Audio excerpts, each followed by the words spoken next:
better nation. I say that is the main foundation. So come let us work hand in hand, because this is our land. Come my brother, come my sister, and let us build a nation together. Oh, yeah, yeah. Oh, yeah, yeah.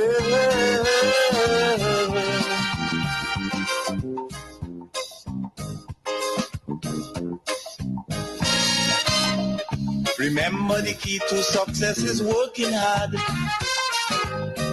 For our country, we must have regard. Yes, indeed, the key to success is working hard.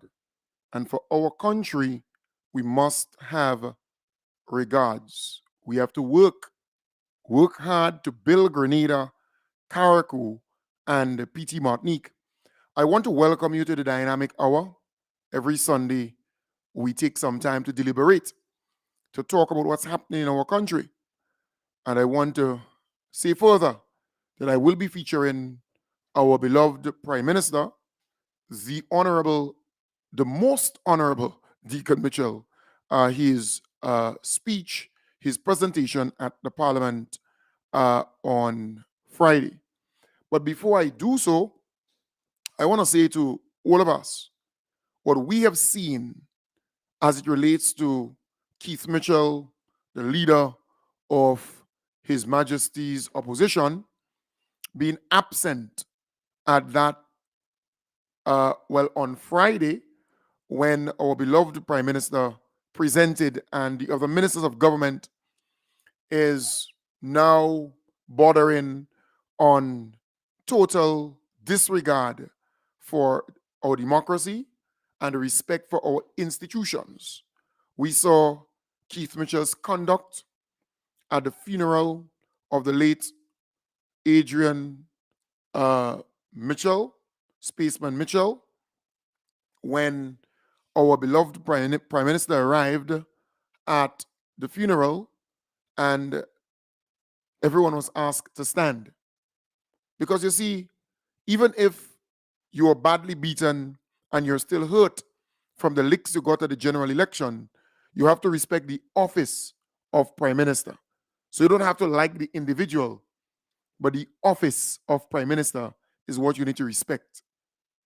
And it is expected that once the Prime Minister, and it don't matter who the person is, right?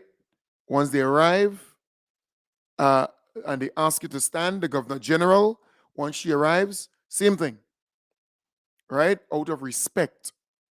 But the individual refused to stand, one, and at the Parliament itself, with the debate and so on, he was absent.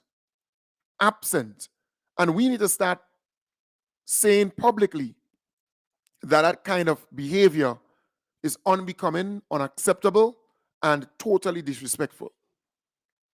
We have to put a stop to this, right? We cannot just turn a blind eye on it. Well, it's Keith Mitchell, and that's how he operates. No, we have to put a stop to this nasty behavior by Keith Mitchell. So he had his day. So Thursday, he used the whole morning session, so to speak, to do his debate. He spoke. He come with this petty excuse about the funeral and blah, blah, blah, blah, blah. And then he just left. He just left from the Parliament. Right? He gone and leave everybody behind. Okay. They agreed that they would reconvene on Friday. So they did so. He was nowhere to be seen, nowhere to be found. The guy's missing. But that's how he conducts himself. He's petty, he's a coward, and it's becoming shameful to those people who support Keith Mitchell and the NNP. You should be ashamed of yourself. You should be embarrassed to be accepting this level of low life and low behavior. Very, very disrespectful, out of order. And that is why I say to people, I have no respect for Keith Mitchell. He has lost my respect years and years ago. And I hope the whole of Grenada can reach to that point. We have to call him out. How could you be a parliamentarian, right? The leader of the opposition, and you just give your presentation, make your presentation, and then you just go. And then because you know your opponent has to present in the morning, your opponent remain there and listen to you with all your rubbish, all the mess you were talking, right? So the most honorable Deacon Mitchell remained there, sat there and listened to Keith Mitchell, that political idiot, that lunatic, that political lunatic.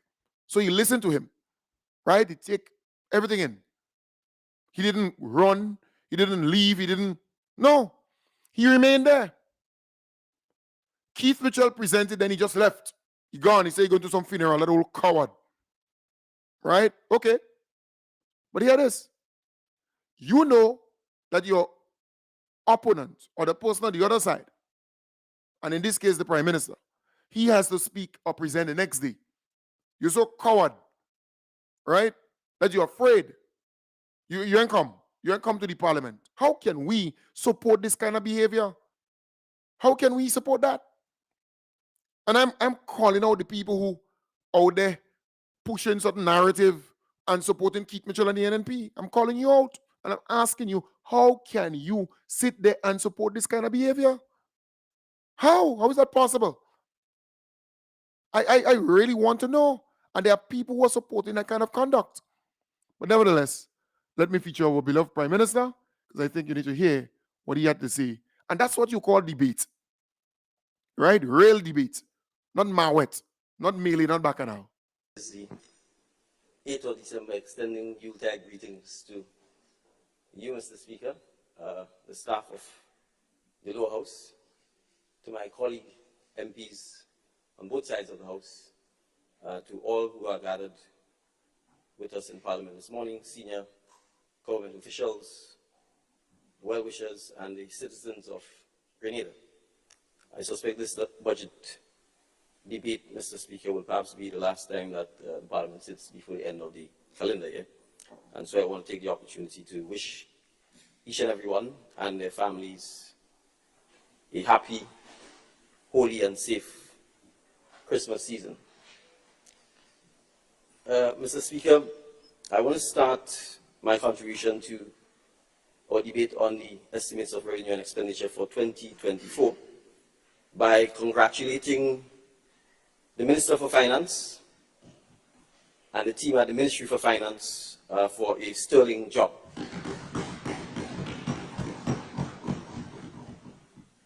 We should recognize, Mr. Speaker, that the Minister for Finance only assumed this role in April of this year.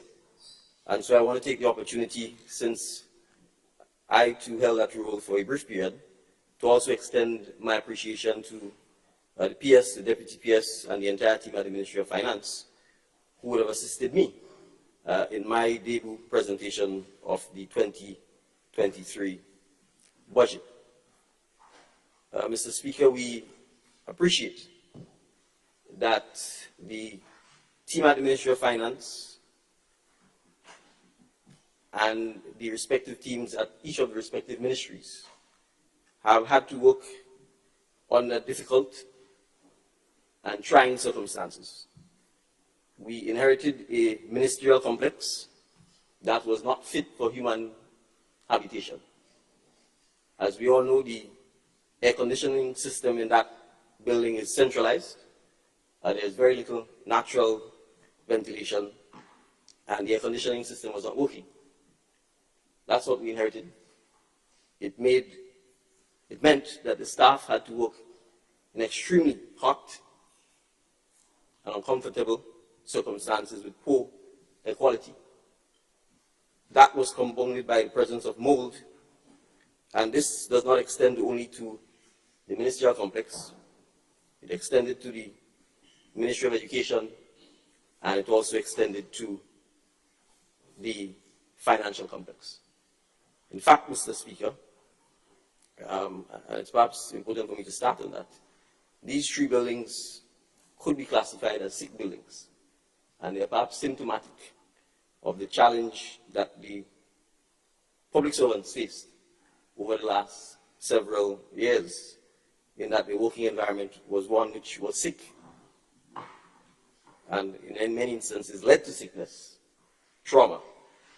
Yet, Mr. Speaker, they've had to persevere, and persevere they did, and we are happy to be working with them to address some of these challenges, and they have done a sterling job, despite difficult circumstances. And so, Mr. Speaker, it is for that reason that the Minister for Finance would have been happy to announce that, given the circumstances under which many of these public servants have had to work, and that includes the entire security apparatus of the state of Grenada, the police force, the police officers, the prisons, the prison officers. What I'm saying about the financial complex and the ministerial complex and the Ministry of Education extends to the national security apparatus. You don't need no engineer to tell you the state of the Grenville police station. A blind man could see that the Coast Guard building burnt and was never repaired. And those are the circumstances in which our men and women who serve Grenada have had to work. So we were happy, Mr. Speaker, to extend a show of appreciation by agreeing to pay to all government employees a one-off 25% equivalent of their salary, in appreciation of the hard work and dedication that they do in the difficult circumstances that they've had to do it. And so, Mr. Speaker, we didn't have to announce this as part of the 2024 budget, because it's not part of the 2024 budget. It is a payment being made before the end of 2023, and it will be paid with the second of the bi-monthly payments that are paid to government employees. So I want to again extend our appreciation to the government employees, all government employees who have worked with us to face and address and find solutions to many of the challenges that we've had to deal with in the year 2023. Mr. Speaker, I suspect many of us may be here this morning anticipating a great showdown. I'm afraid I'm going to have to disappoint Mr. Speaker, because, you see, Mr. Speaker, I recall a famous or infamous interview in which I was being interviewed, and may her soul rest in peace, by Ms. Odette Campbell. And as part of that interview, she showed me a video clipping, and she asked for my reaction to the video clipping. And it was a video clipping of a member of parliament engaging in what could only be described as comic relief. And I sat and I looked at the clipping, and I said my reaction was that it was comic relief and it was not worthy of a response, save to smile. And that parliament should be used for serious business, for business of the nation, for the business of addressing solutions to the many challenges we face.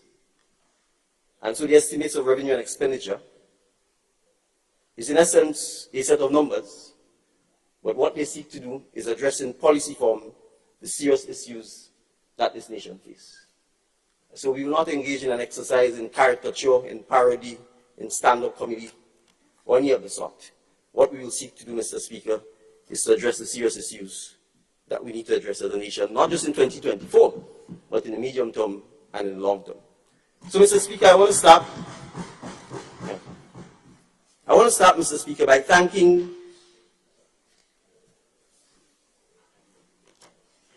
the constituents of St. David for giving me the opportunity, Mr. Speaker, to represent them in this honorable house. And while it is by chance, Mr. Speaker, that I became the leader of the National Democratic Congress, and as a result, Prime Minister, I wasn't elected as Prime Minister. I was elected as the Member of Parliament for the people of St. David. And so, Mr. Speaker, I'm going to start my presentation, and I hope I don't take the entire 2 hours to do it. But if I do, I am unapologetic, because I was appointed the MP for St. David. It is the people of St. David I'm here to represent, and it is to the people of St. David that I'm accountable to first and foremost.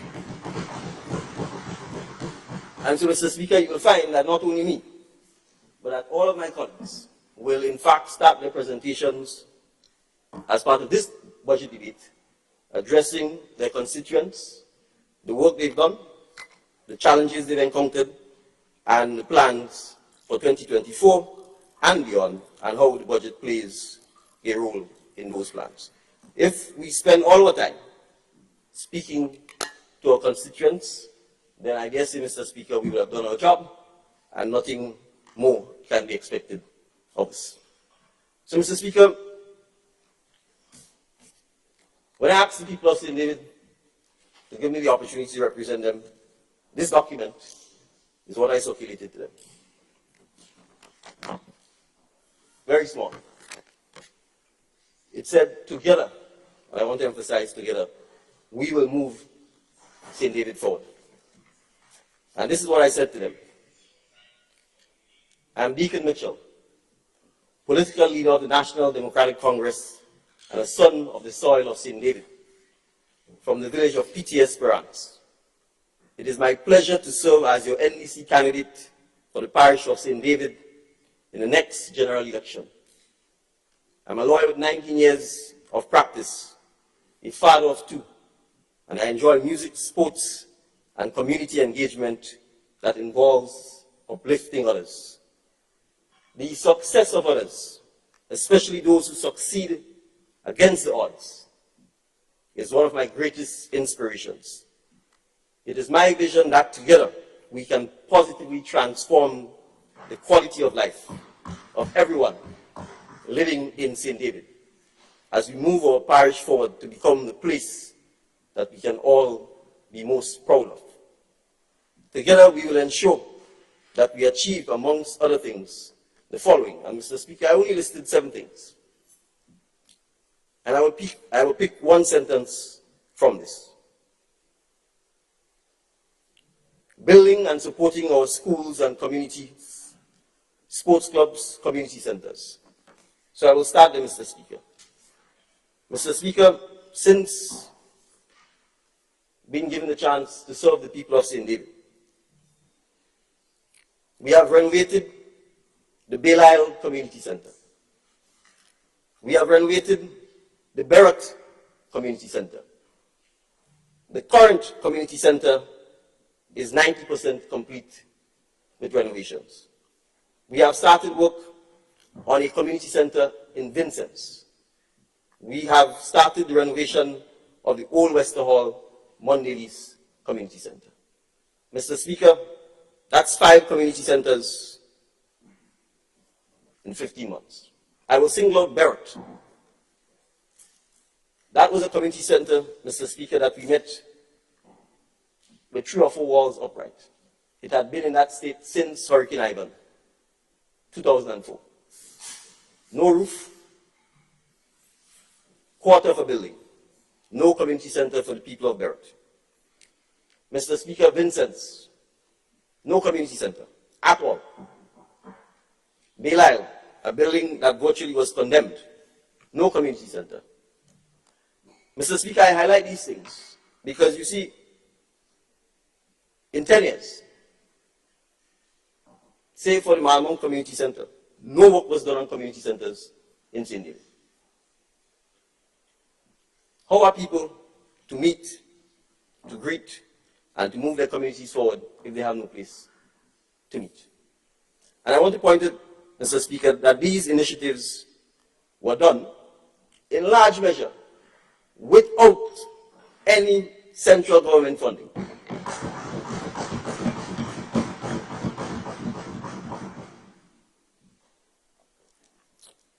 I want to single out our partners.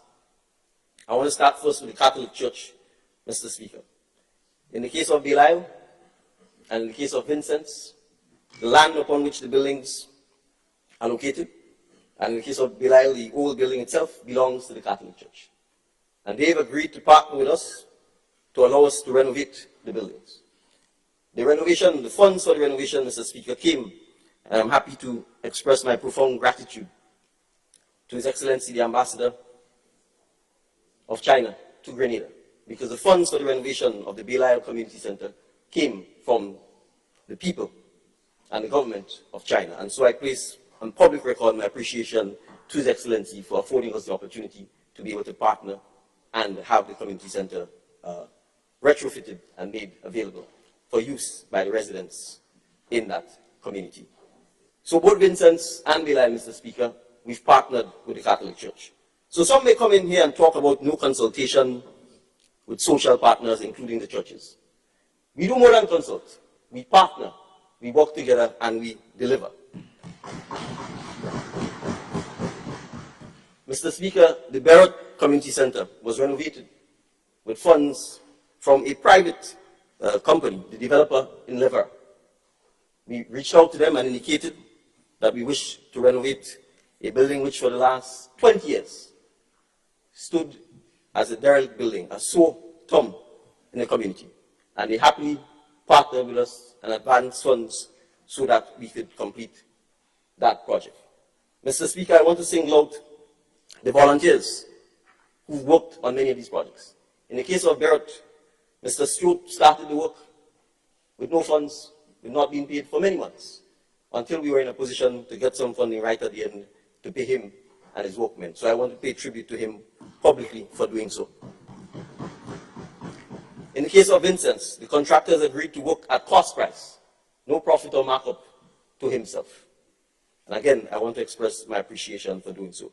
In the case of Old West Almond Lilies, again, no government funds. It is funding from another private corporate sponsor who's agreed to assist. So whether it's Citizens Paints Grenada Limited, Mr. Speaker, who happily agreed to donate painting for Beirut and Belial, or whether it's the Chinese Embassy and the government and people of China, or whether it's the Catholic Church, or whether it's the several volunteers, together we have already begun to make a significant difference in community centers in St. David. Mr. Speaker, we intend to focus next year on community playgrounds. As you're aware, Mr. Speaker, or you may not be aware, there are absolutely no playgrounds for children, or for that matter, adults in St. David's, except in private educational facilities. There are no swings.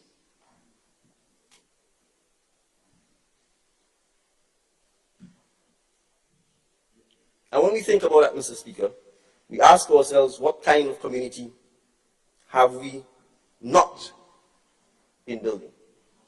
And so, Mr. Speaker, we intend to, in a similar vein, partner with the corporate community, with donors, with volunteers, to ensure that we can install playgrounds,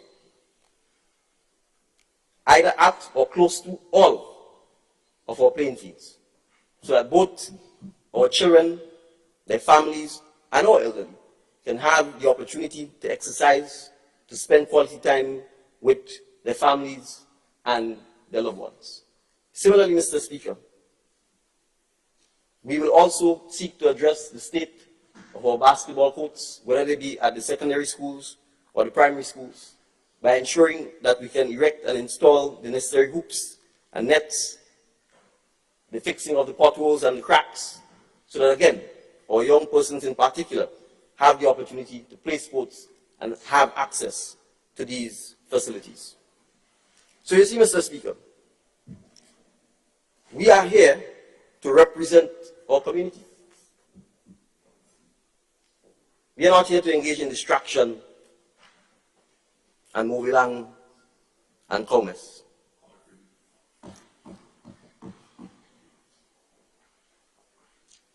Mr. Speaker, skills training, education, and the youth. It was remarked yesterday that the purpose of the Imani program was to address the large numbers of young people who come out of secondary school and find themselves in no man's land. Well, who had the opportunity for the last 22 years to fix that no man's land problem? I want to provide some context, Mr. Speaker, so that we understand. In 1995, the Honorable Leader of the Opposition became Prime Minister of Grenada. He was 48 years old. I'm 46. He served as Prime Minister of this country uninterrupted except for one stint, an interruption led by the Honorable Tillman Uncle Tilly Thomas.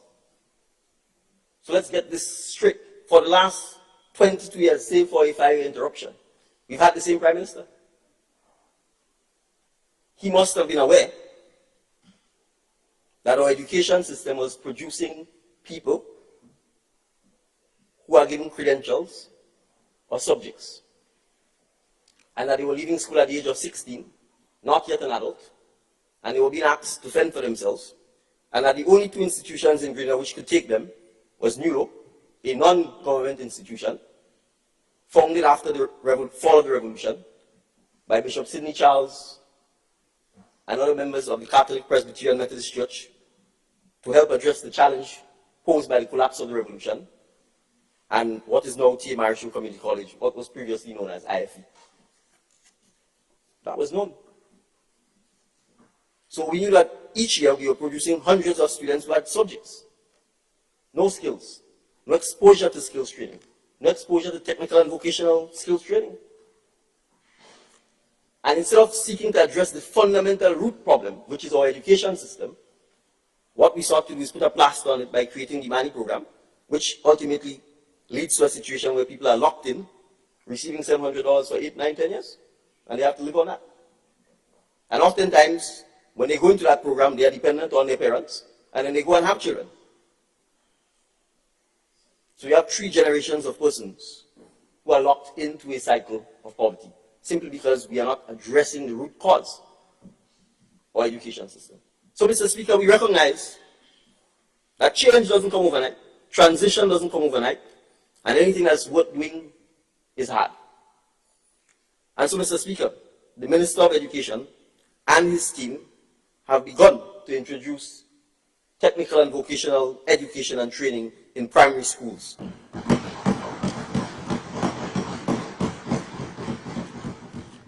Mr. Speaker, we have said we will move the mandatory school leaving age to 18 come effective September 2024. Why are we doing that? It means, Mr. Speaker, we recognize that allowing you to leave school at 15 and 16 years old, when you are not an adult, with little or no exposure to skills training, puts you in a position where you are almost unemployable, and you therefore become unemployed, and you quickly fall into the category of the youth who are poor. And so it is society's obligation, our obligation, to ensure that we take steps, fundamental steps, to addressing that. And so moving the school leaving age to 18 is one of the many steps we have to take in order to achieve this reversal. 2, making it mandatory that all our students have exposure to technical and vocational education from primary school right throughout secondary school up to 18 years is also such a significant step. It must be done, Mr. Speaker. The issue of skills training is not unique to Grenada. It plagues the Caribbean. It actually plagues the world. In a conversation with the ambassador of China, he indicated that China faces the same challenge. Even advanced economies faces the same challenge. The education system has become outdated and outmoded for the realities of our time. And so we need to fix that. And so in the case of St. David, Mr. Speaker, which will be replicated in other parishes, we have already begun to do significant work and engage in significant discussions with, for example, NULO and the National Lotteries Authority, so that we can not just talk, but get funding, identify the locations, and begin to work on the curriculum to ensure that the people between 16 and 18 have access to technical and vocational education. Mr. Speaker, I also want to address something else in relation to education. You see, Mr. Speaker, we sometimes pretend that we don't know that there are boys in particular who at ages 11 and 12 don't go on to secondary school because they say they didn't pass common entrance, or CPA as it's called now. And they drop out of school. If you drop out of school at 12 years old, what life are we confining them to? Her Majesty's prison. Because at 11 and 12, if you are not in school, what are you doing? And so, Mr. Speaker, the need to have the technical and vocational training in primary schools also becomes paramount. Because we need to ensure that these young men in particular do not feel abandoned and left out, and that they have the opportunity to recognize that not everybody is inclined to or interested in academics. And that it is our responsibility to give them the opportunities to technical, vocational, and skills training. And that includes, Mr. Speaker, importantly, digital skills. In fact, more than ever, if there is a skill that every young Grenadian must acquire, it is digital skills. If we do not do so, Mr. Speaker, we would be left behind. So, Mr. Speaker, I want us to appreciate that this is a fundamental issue. The governor of the central bank, our own Timothy Antoine Esquire, former long-standing permanent secretary in the Ministry of Finance, in delivering one of his central bank addresses, hammered home the point that he was deeply concerned about our preoccupation with subjects. Our preoccupation with subjects. And then you have 15 subjects and you leave school, and then what? They become obsolete, but you've never seen a fax machine in your life. You can't even send a fax. You can't even type. And Mr. Speaker, I want us to understand that typing replaces writing. If you can't type, you almost can't live in the world. And I'm prepared to bet the lottery that if we go to our schools, we do not teach typing. You will probably have the phone and you do 11111, but you actually do not teach the technique of typing. And so when young people leave school and they come for a job, and you say to them, type me something, they can't type. They have no exposure to Microsoft suite of products. They have no exposure to Adobe suite of products. These are prerequisites. It's the equivalent of being able to speak. And our education system is not addressing those issues, Mr. Speaker. So, when we talk about the transformation, Mr. Speaker, and when we talk about change, we never said we were going to change Grenada overnight. You could invent that narrative if you want. We made it clear, Mr. Speaker, that this was going to be a medium-term and a long-term project. And I'm not fighting for myself. We are not fighting for ourselves, Mr. Speaker. We are fighting for the young people of Grenada. You see, Mr. Speaker, what the leader of His Majesty's opposition has to appreciate is that next year he would serve 40 uninterrupted years in the House of Parliament. Do you know what the mean or average age of a Grenadian is, Mr. Speaker? It's 35 years. The average Grenadian is 35 and under. And he served 40 uninterrupted years in this Parliament. So yes, some are wolves in sheep clothing. And some, it is by the deeds you shall know them. So after 40 years, the deeds are known. And we know them. After 40 years, we understand who have the silver tongue and who can be a chameleon and can change at the drop of a hat in the pursuit of one for the road. But Mr. Speaker, as was so aptly put by the Minister for Finance, we are not giving the Manis one for the road. We are giving them one for their future.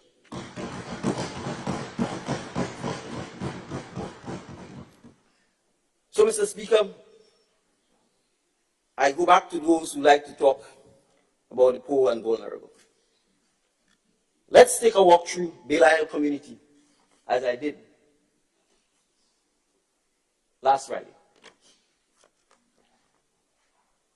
There's a young lady by the name of Alika, Mr. Speaker, who probably, up until maybe 18 months ago, would never be thinking about being involved in an initiative such as WASH. WASH. To wash your clothes, you need water. To wash your wares, you need water. To bathe, you need water. To cook, you need water. To clean, you need water. To grow your crops, you need water. You need access to water. To ensure that you, your loved ones, the elderly, the young, live in a healthy environment, you need water. It is water more than anything else, more than even soap, that gives us sanitation. So yes, Mr. Speaker, we need water, we need access to water, we need sanitation in homes. But Mr. Speaker, if an elderly person has to get up in the rain that fell yesterday and leave a house and walk a 50 feet or 75 feet to use a pit latrine, you tell me you can sleep good at night? If there are thousands of Grenadians who still have to go through this? You're telling me that you would not support, champion, and scream and shout for a program that ends to systematically eliminate the use of pit latrines? So, Mr. Speaker, when we went into Belisle, we didn't say, if you vote for NDC, we won't give you a bathroom and toilet on this side, and if you didn't vote for NDC, no bathroom and toilet for this side. We said, go into Belisle and identify every person who needs a bathroom and a toilet and access to water. And that includes even taking on those who like to fight for land. Do you know what's the average size of a bathroom, Mr. Speaker, and toilet? 8 by 8. 8 feet by 8 feet. Do you know what the size of some of these homes are? 14 by 16 or 16 by 16. So let's put things in context. 16 by 16 is the size of your home. The bathroom is 8 by 8. The bathroom is half the size of the house.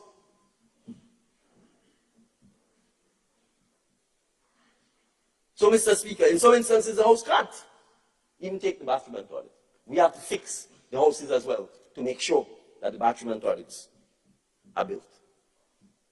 In some instances, Mr. Speaker, the living arrangements is such that you have to share the septic tank. And I'm happy to report that the residents of Belisle recognize that we have to do this together. That they have to help dig the septic tanks. That they have to share common septic tanks. And they are doing it.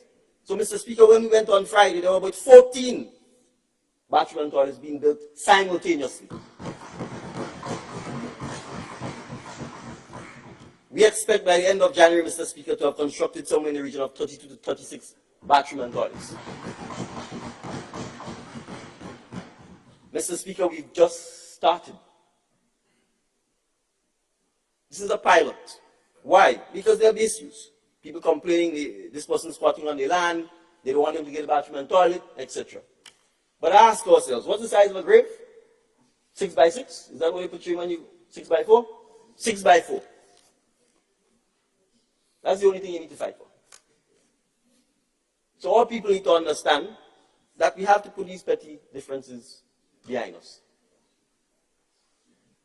You can't be worried about an 8 by 8 spot when the Eternal Lord has one 6 by 4 waiting for you.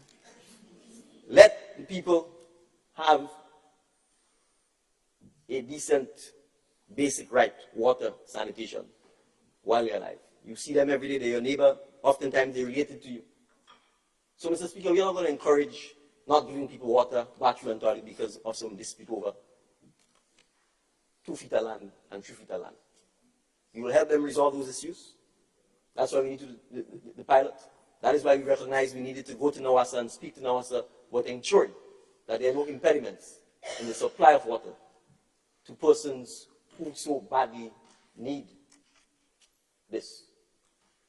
And Mr. Speaker, if we care about our women in particular, the idea that we will be comfortable with our women, and particularly our elderly women, having to leave small homes in many instances and walk at night or in rainy or unpleasant conditions, sometimes down tracks that you guarantee to fall, just to do basic human physiological activities, Mr. Speaker, is not something that we are prepared to tolerate.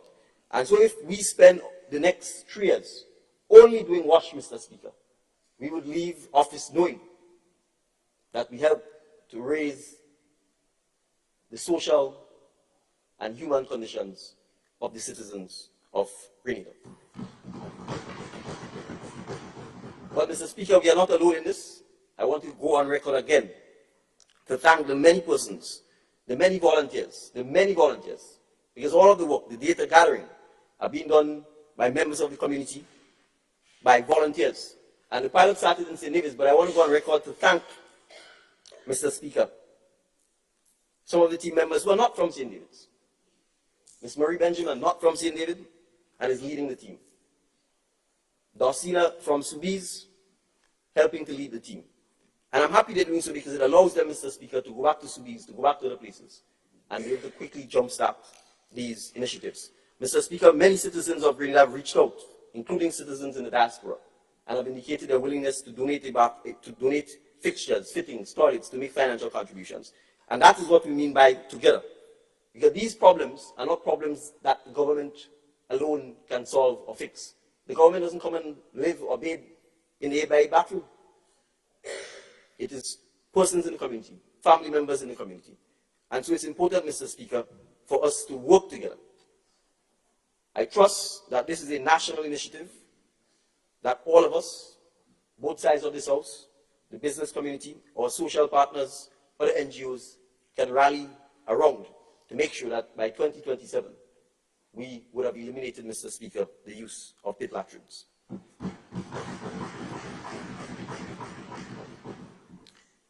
As I said, if I have to spend the entire 2 hours on St. David, so be it. Mr. Speaker, I turn to the question of sports.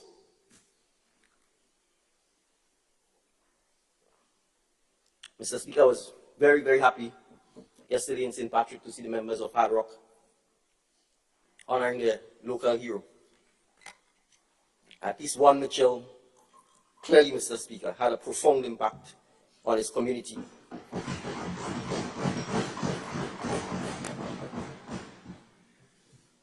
And that Mitchell doesn't have to say that my legacy is secured, because it was in clear and overwhelming evidence yesterday. But Mr. Speaker, there's another Mitchell who likes to talk a lot about sports.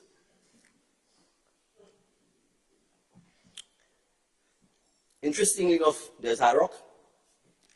I haven't seen a soft rock or any other equivalent in Northwest, but we will come to that. Mr. Speaker, my father used to play a lot of cricket. As the children of the deceased Honorable Adrian Mitchell said, they probably didn't take his sporting genes, and I probably didn't take my father's sporting genes either. So be that as it may, Mr. Speaker, I have to be a spectator. But, Mr. Speaker, the state of cricket in Grenada is abysmal. And we need to do something about it. So in St. David, Mr. Speaker, I was happy to support an initiative called Joy's Cricket School. Joy stands for Journey of Youth. An initiative, Mr. Speaker, of members of St. David. Forgive me, I'm going to call some of their names because we need to recognize who are the persons who really make this country work. Jeffrey Telesford, Raphael Book Charles, Natalie Bartholomew, Marlon Klein. What they've done, Mr. Speaker, is agreed to work with the primary schools in St. David's, starting with St. Dominic's RC, current government, to create a cricket academy for primary school children in the area. And real cricket, Mr. Speaker, not tennis ball cricket, not softball, hardball cricket. And they began running this program during the summer. It continues every Saturday. Tomorrow is the last day before the Christmas break. Mr. Speaker, we were able to partner with them through the Ministry of Social and Community Development. And I want to express my profound appreciation to Minister Telesford and Thomas and the Community Liaison Officer to ensure that we obtain from Canada through a Pakistani company, Mr. Speaker, actual complete cricket gear for these young men and women. And so, Mr. Speaker, they are being trained properly in the technique of cricket. I am going to predict, Mr. Speaker, that that school will grow from strength to strength.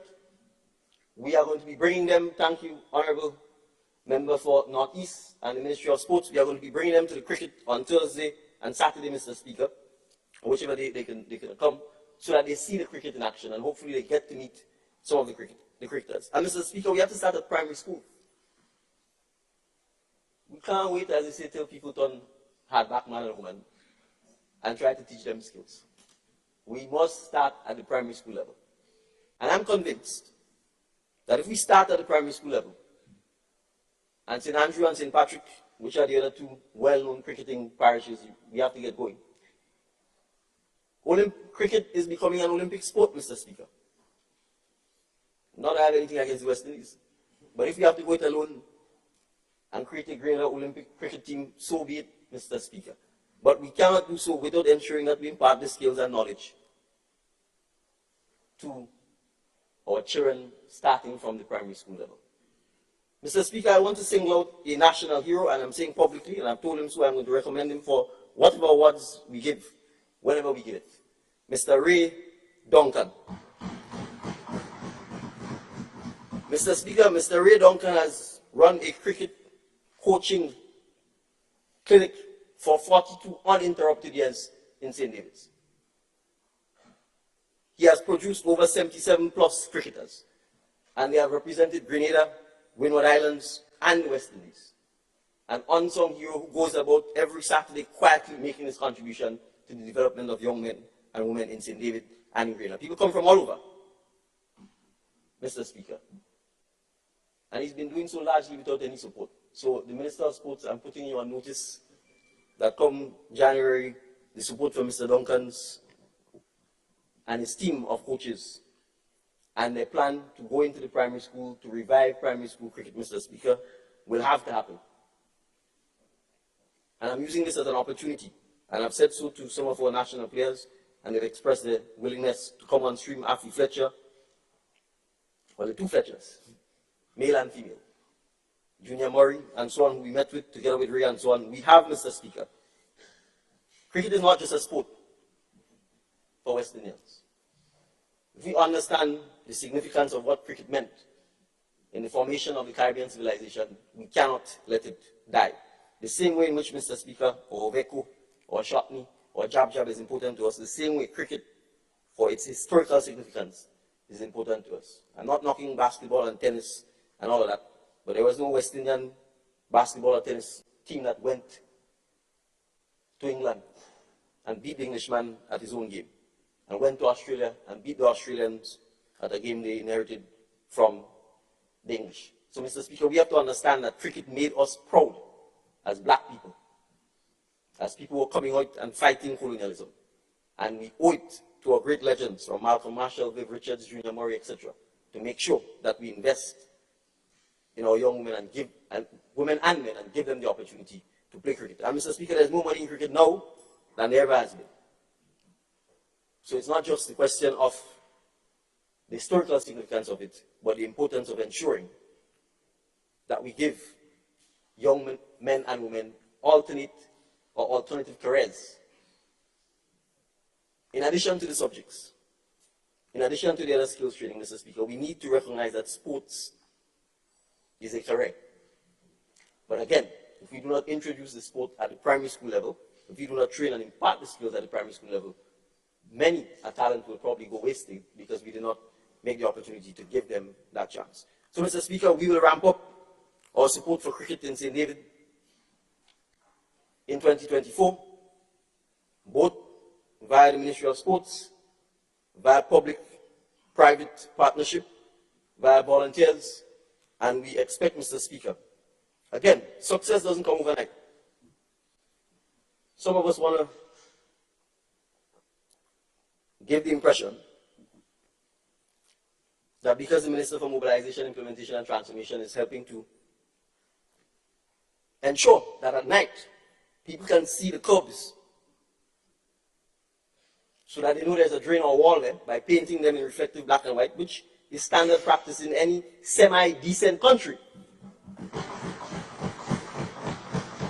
But when we have no standards and we have no class, it's easy to knock basic things that any civilized country has.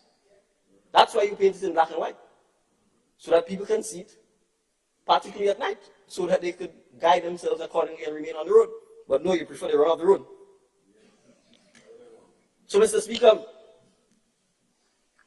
we have to recognize that success doesn't come overnight. When you go to Form 1 in secondary school, you're not expected to graduate in Form 1. When you enter primary school, you're not expected to graduate in the same grade you entered. You're expected to do your 5 or 7 years, and then you graduate. So, Mr. Speaker, when we talk about things like regularizing the public service, you think this was a problem that was created yesterday overnight? We never said we would regularize the public service in 12 months. We said we would regularize it. And we have begun to do so. And there are countless, hundreds if not thousands of government employees who just have to ask themselves this simple question. Ronald Reagan asked the same of the Americans when he was taking on Jimmy Carter. Are you better off today than you were on the 22nd of June, 2022? That's the only question you have to ask yourself. Did you have a pension on the 22nd of June, 2022?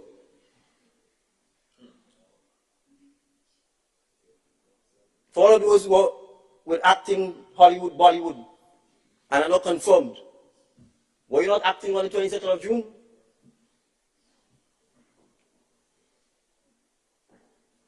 So you see, Mr. Speaker, the idea of peddling this false narrative that we were trying to be magicians, and it's not happening, and the doomsday and the gloomsday narrative that is being pictured, well, that's fine.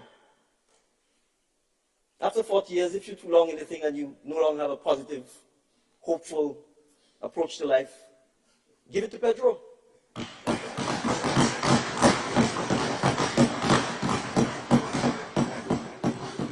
But don't come with a doom and gloom. What this country demands and requires, Mr. Speaker, is hope, optimism, and the willingness to find solutions. So, Mr. Speaker, the transformation is going to take time. And we've begun to lay the foundations. So we can look at the theme from last year's budget, and we can look at this year's theme.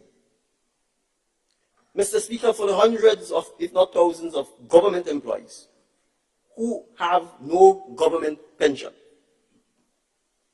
let's be clear, and we're not mincing words. There are established public servants who have a pension.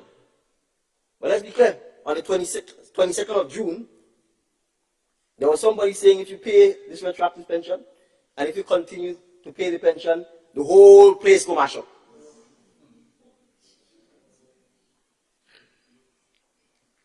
Well, we're not in the Gaza Strip, the place is mash up.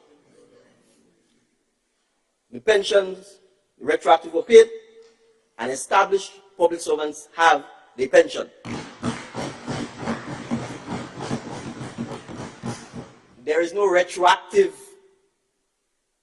there is no attempt to reform, there is no attempt to interfere with the established pensions of the public servants. That is not what pension reform is about.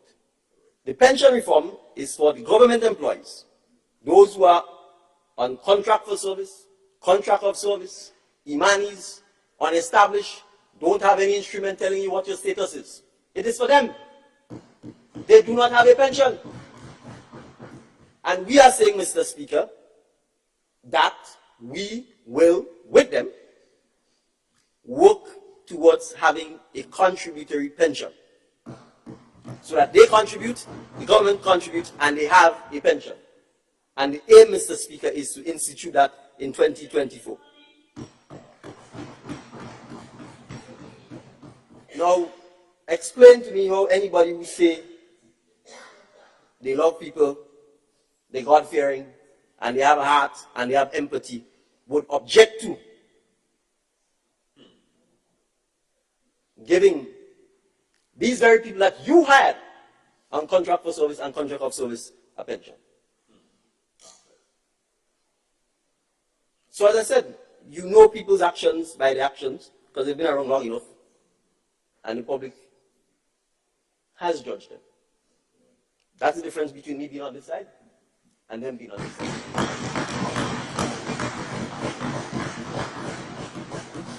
So, Mr. Speaker, as part of the transformation, as part of recognizing that pensions are good things, that when you create the fund itself can invest in businesses, etc., etc. That is what NIS is about. So that you can create more wealth, so that the next generation who's coming after have the opportunity to know that when they retire, they have their little kakada to depend on. That is the kind of transformation that we are talking about. These things don't happen with a snap of a finger. And when we spend our time fixing the mess that other people have done, yes, sometimes you cannot implement even the programs you want because we have to fix the mess that other persons have created. So, Mr. Speaker, let's talk about the macroeconomic circumstances in which this budget is presented. Mr. Speaker, the economy has grown in 2022 beyond the estimated projections.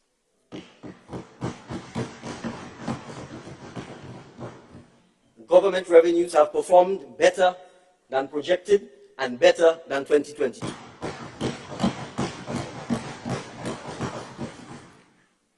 They won't tell you that, Mr. Speaker, but in the several documents that we've presented, if you go to the estimates of expenditure and revenue, on page 5, Roman numeral 5, just to be specific, recurrent expenditure, Mr. Speaker, is estimated at $699.7 million, 5.8% less than the budgeted amount, and 2.5% less than the column in 2022, respectively. Expenditure, Mr. Speaker, is less because there's greater control over discretionary spending. So when you want to give the impression that you impregnated the treasury and left it for us, and somehow all we do is reaping the fruits of the pregnancy, Mr. Speaker, let's be real. Let's be real. Let's talk about what happened. There was an $81 million EC dollar grant from St. George's University. That had nothing to do with you.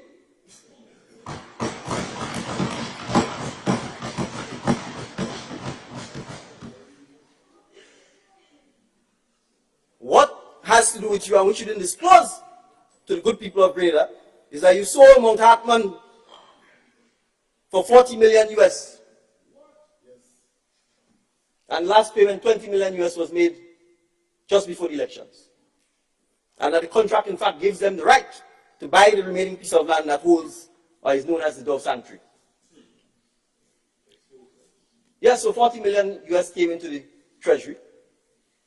Did you disclose that you sold Mount Hartman? If we know the history of this property and the countless attempts at development over the last 22 years,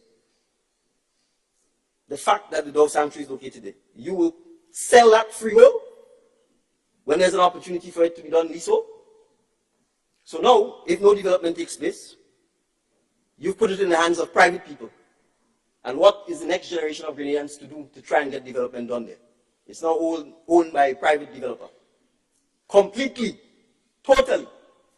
You have no control. You wouldn't disclose that. Did you disclose to the public? You say you impregnate the treasury. That you took all the money from Petrocarib, over 100 million. You transferred it to the Treasury. But what about the $300 million worth of debt that we owe Venezuela now? Did we talk about that? Venezuela has now become Grenada's single largest creditor. Because you have a situation where a friendly country, Mr. Speaker, offers you a development path. They say to you, we will supply you with fuel on concessionary rates. We give you the opportunity to get fuel cheaper than at the market rate. So that you can then sell that fuel over, make a profit, pay us back, and use the profit for development purposes within your country. What development purposes was the money used for? Why did you not put plans in place to service the debt?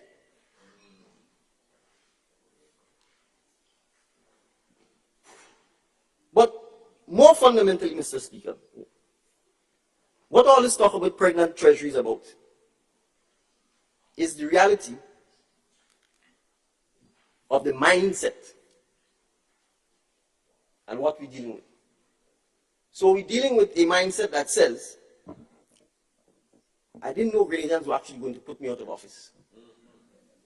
And if I'd known that, I would have engaged in wanton spending so that whoever becomes the successor government would have had a hard time governing and making good for the citizens of Grenada. That is what this mindset is about. And I'm inventing it because it's been publicly said and it's on record. That is the mindset. So the mindset isn't about how we govern as a continuum and put things in place so that the next generation of people who govern this country are in a better position to do so. You see, because you think the money of Grenada is yours. That's what it is.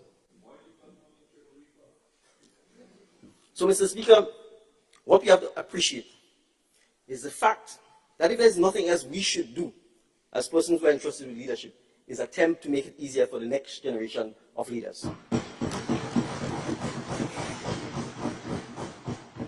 So let's go where they don't want to go, or they didn't have the courage to go. Let's talk about us in this house, parliamentarians, people who are elected to serve the good citizens of Grenada. Mr. Speaker, I was elected as MP for St. David. When I was elected, I had no office. This is a state of Grenada, an independent state. It's going to be 50 years next year. The people took part in an election. They elected all of us on this side, all of them on this side. Perhaps with the exception of my good friend, the Honorable MP for St. Andrew Northwest. Perhaps she'll tell us when she has a chance. We had no offices. There was no constituency office for St. David that I can go to. My predecessor had an office that was serving as NNP office, and I guess his constituency office as well. So for months, I had no place to go to serve the constituents of St. David.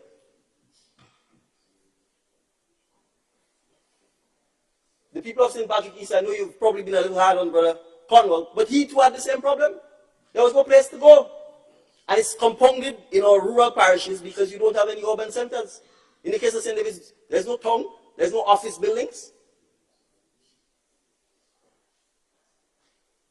So we had to on our own scramble to try and walk around and identify office, fight up with and we'll come to that, fight up with the reality that there's no furniture, no phone, no nothing. So no office. Eventually, Mr. Speaker, when I asked the civil servants exactly what is going on, they said, well, there was CJ's managerial services who had a contract to manage parliamentary offices. And I'll give them credit, they didn't even consult with me. They terminated the contract. So I'll give them the credit, they terminated the contract because they recognize what we are about to face. So, Mr. Speaker, no office. We're supposed to serve our people. Mr. Speaker, MPs and any MP who is a government minister does not receive any money from the state, whether personally or to do any work. And the public needs to understand that. As an MP, if you're a government minister, you do not receive a dime. Either personally, meaning whether you call it salary, emoluments, or to do anything in your constituency. If you're not a cabinet or government minister, I think you get $1,474. 2,000 now? 1,002? All right, well, 1,200. So what it means, Mr. Speaker, is the 4 honorable members, the 5, on this side get $1,200 a month. The Honorable MP, Delma Thomas, also, I believe, gets that $1,200. The MPs here are cabinet ministers, so we get nothing. Let's get that clear first. Nothing.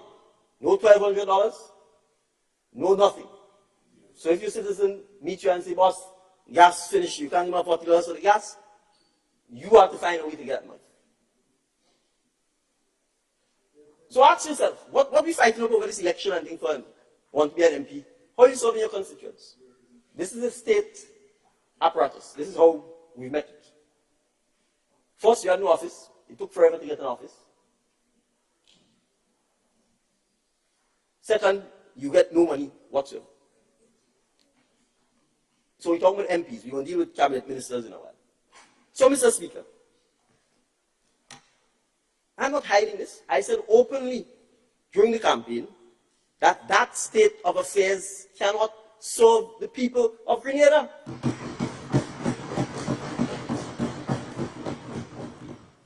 And Mr. Speaker, you can go to Dominica.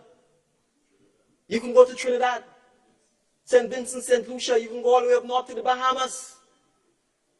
MPs are paid a salary because they're working for the people. They are given the tools to do their job. And they are given some sort of constituency provision or allowance. And it matters not which side of the fence you sit. So, Mr. Speaker, when I say we owe it to the next generation of leaders to make things easier for them, we now have the opportunity in this House to do so. My namesake had the opportunity for 39 years. It's going to be 40 next year. And 22 years. I'm being told 23 by the next statistician in the House. As Prime Minister. He talked about it as usual. There's videos circulating of him in his young and more handsome days, talking about the difficulty parliamentarians face with not having any resources, and talking about the fact that when you're on the opposition side, if you try to do it in government, they will beat you up, and then when you go back on the opposition side, you then beat up the government, etc. But somebody has to have a little courage, Mr. Speaker. Somebody has to be prepared to do the right thing. And the right thing is not for myself. The citizens of St. David know I didn't get involved in politics because I want to get $5,000 from the Parliament of Grenada. The Honourable MP for the town of St. George used to tell me, when I make the first million, then I will come in politics.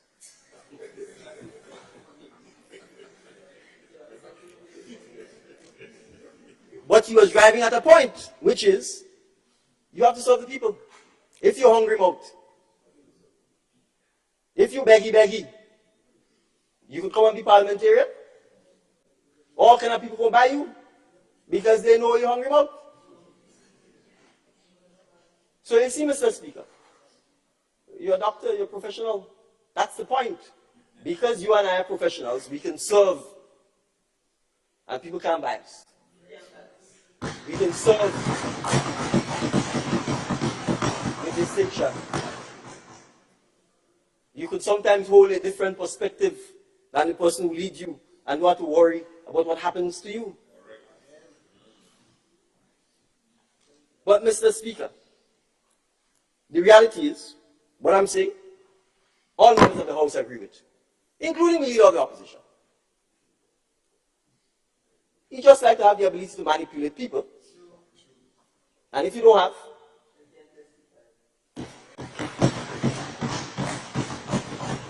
well, Mr. Speaker, on that note, I shall move on. So, Mr. Speaker, the point I'm making is, this debate, and I'm happy to have the debate, I'm happy to have the public involvement. We are not using the House Committee. The House Committee, for those who don't know, is a committee made up of the Speaker of the House, 2 members of the opposition, 2 members of the government. We've said from the time we came into this House that we need to correct the situation where MPs are not paid a salary and where they don't have a constituency provision. We frankly should have done it in the first budget. We intend, and we made our intentions clear that we intend to do it in this budget. The allocation has been made under the vote for Parliament. Mr. Speaker, the House Committee met.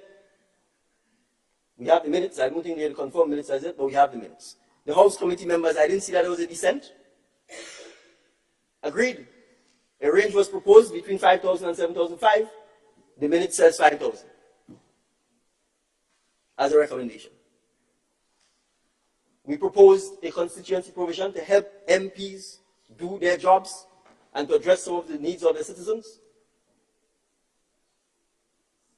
The proposal was $120,000 per annum, which is $10,000 per month.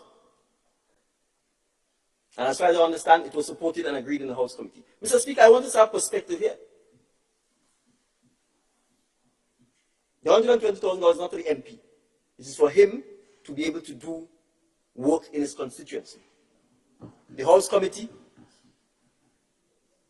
us in Parliament, can pass the necessary legislation to address what the funds can and can't be spent on. There's legislation, an example, Mr. Speaker, in the Bahamas. Act of Parliament says MP salary is X, MP constituency provision is X, and you can see what the funds can and can't be used for. But I want us to keep things in perspective. This $1,200 that my distinguished colleagues on the other side are getting, do you know what the driver, the Parliament has a constituency handbook here. Do you know what the recommended salary for the driver is? $2,400. So your driver, who you hire, is making twice your salary. The office manager, the research assistant, everybody. The range is, I think, 2005, 2005. And the MP, the one who put up his face on the placard and go all over the place saying, vote for me. Let me work for you.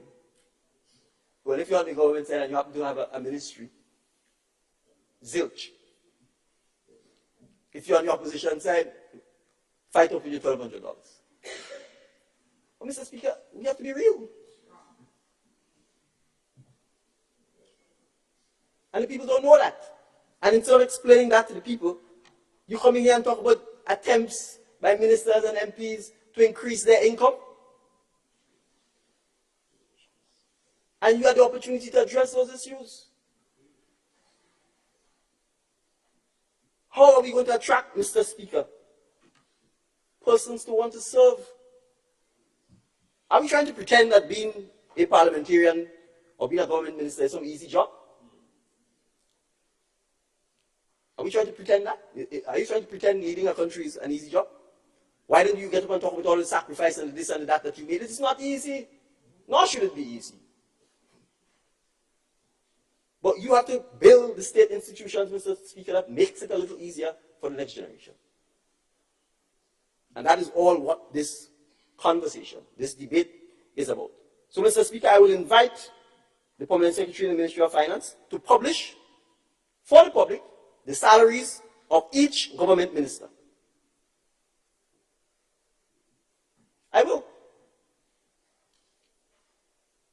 Mr. Speaker, when we got into office,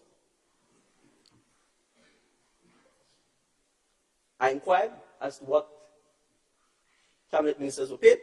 and I was supplied with information as to what our former colleagues who were government ministers were paid.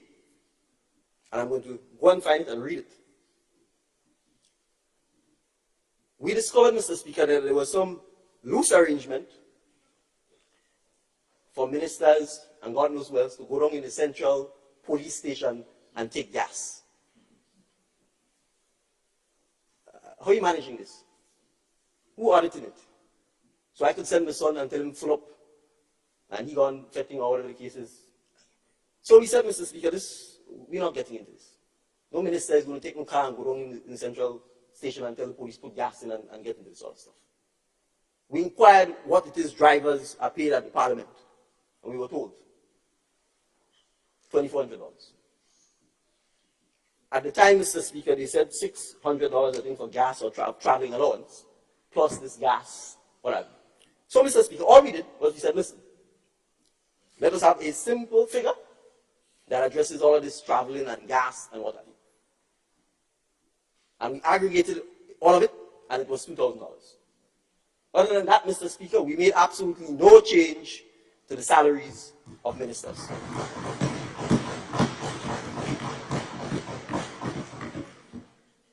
Now, of course, you won't come and say, you're thinking about yourself first, blah, blah, blah, blah, blah. That's standard. That's the expected reaction, because for 39 years, that's the sort of behavior you've engaged in. Because with a declared assets of 19 million, obviously, you don't need that.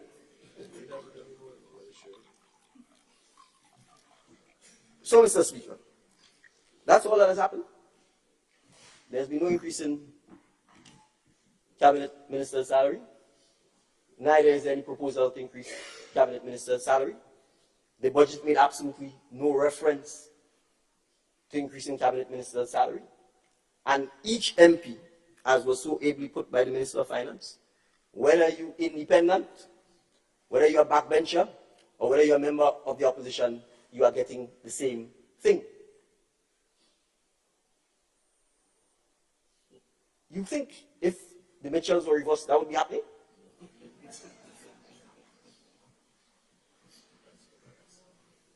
That's not a hypothetical issue. It's a fact, because it did not happen. If they were interested in empowering members of parliament to serve their people, regardless of which side of the fence you are, those issues would have been long dealt with. So, Mr. Speaker, we recognize we have to build our democracy. We have to build the institution of parliament. We have to build the parliamentary office. Because that's how the system works. It's simple. It's a democracy. One parliamentarian, one majority vote. That's all you need. 51%. And the citizens need to understand that if you're voting for an MP who's handcuffed, both legs and feet, if, for example, you have a supermajority and the Prime Minister decides, yeah, making your MP a minister, your MP can't work. He's not a minister. He's an MP. He or she has no resources. So we are not here to take anything for ourselves. We are not offering anything that the other side isn't getting. And deep down, Mr. Speaker, we all know they support it.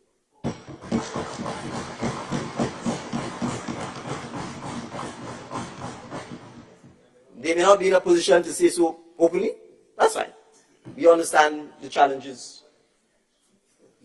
You know, if you have no change in leadership, democracy is not something that is widely practiced. So we get it.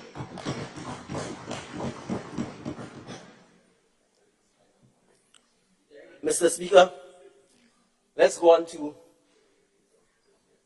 another mess that we've had to fix. Now we say we can't create no new projects, and it's all NNP projects. I think the Speaker won't throw some of you all out of the house if you all continue this.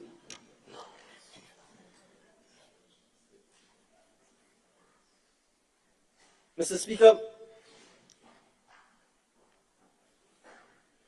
the Kawana Bay Hotel. If you exit this building and you look down to Grand Anse, you can see It's a big white monstrosity, sitting on perhaps the most picturesque view of Grandlands Beach.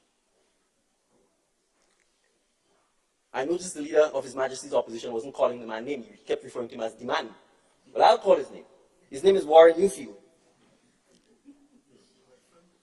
He came here under the auspices of the New National Party.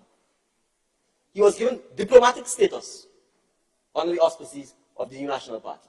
He was assigned to the Miami Consular Office under the auspices of the New National Party. He used to go around and raise money for the New National Party.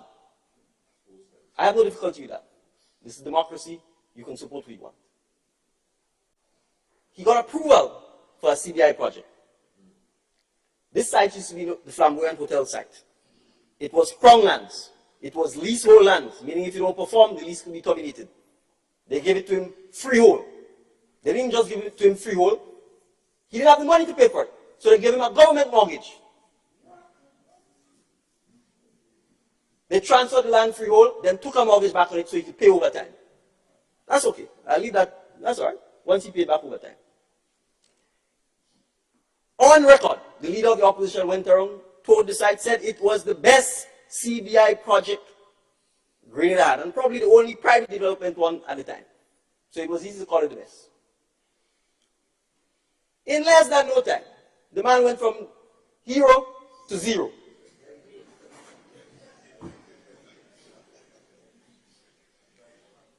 Come in Parliament and call the man a racist and all kind of thing. Why?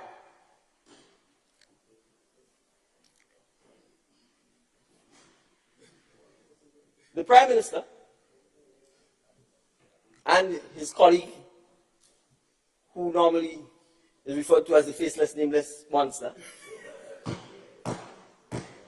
engineered a dispute at the CBI office. Stop processing the man files and grind the development to a halt. Okay, I'm going to say maybe there were legitimate issues with the development. Well, the thing's halfway built. You sit down and you talk and you negotiate and you find some solution. Instead of that, you come in Parliament and you call the man a racist. The man said to you, I'm resigning as your trade ambassador or whatever you're appointing me because I'm investing in Grenada. I'm trying to do business. You've brought my business to a halt. So clearly I'd be a hypocrite if I'm going around the world and saying, come and do business in Grenada because my own business has grown to a halt. So instead of using the opportunity to say, okay, fine, let's calm down. Let's have a discussion. Let's see how we can resolve this matter. You escalate it. You elevate it. You come and you hide behind the walls of Parliament because you have parliamentary privilege and you say, what can I think about the man? Where does that leave Grenada? It leaves us with a project that's stalled. Creative Designs and Construction Company, Mr. Latouche's company, Grenadians were building it. 200 plus employees. Boom, send home. No work.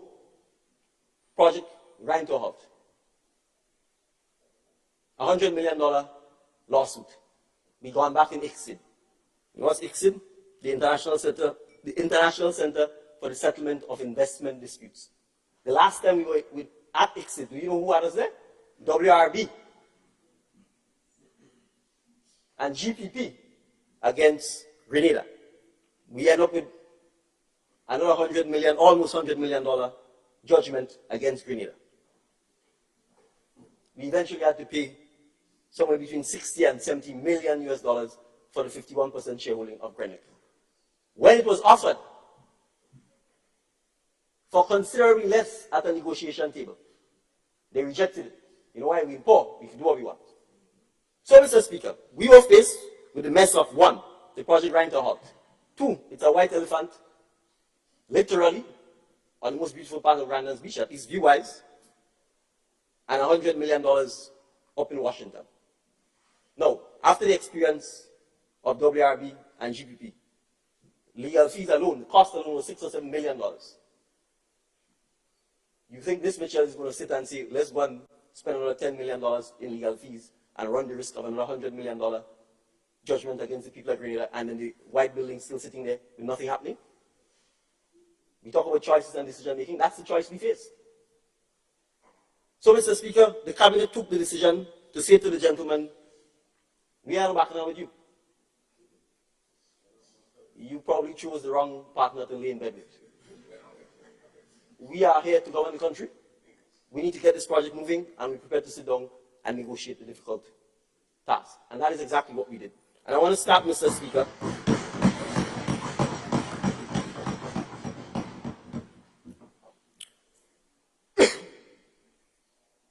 I want to start by thanking some Grenadians who voluntarily did work to start the negotiation process.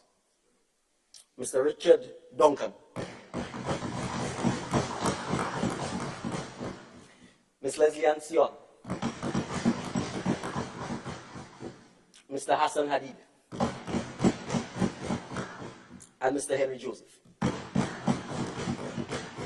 They volunteered their time, Mr. Speaker, and spent countless hours negotiating with the developer and other parties to try and bring us closer to where we are. And I'm going to say something, they may not like the fact that I'm saying, but I'm saying it. Mr. Speaker, some of these people I call were not known supporters of the National Democratic Congress. They were known supporters of the other side. But it shows you how we govern for all of Grenada regardless. And we are not afraid to ask you to solve Grenada, whether you vote for us or not, whether your family is long known to be supporting the other side or not. That's how you're going to build Grenada. So, Mr. Speaker, we got to the point where we felt close enough that we could conclude a deal. And I want to thank the Honorable Attorney General who's here with us this morning and her team. And Ms. Andrea St. Bernard, who's an advisor in the Prime Minister's office, for being able to get us to the point, Mr. Speaker, where we concluded the deal. Yes, we have to pay 22 million US. But who caused it? Who shut the program down? Who shut the development down? Who caused Mr. Latouche to send home his team? That's the mess we faced. So, Mr. Speaker, yes, we had to pay $22 million. I wish I never had to pay. But it's 22 against 100 million. And it's now against 100 million plus interest, 3 or 4 or 5 years later with no development taking place. So, Mr. Speaker, we have since embarked upon discussions with a new developer to take over the site and to get things moving.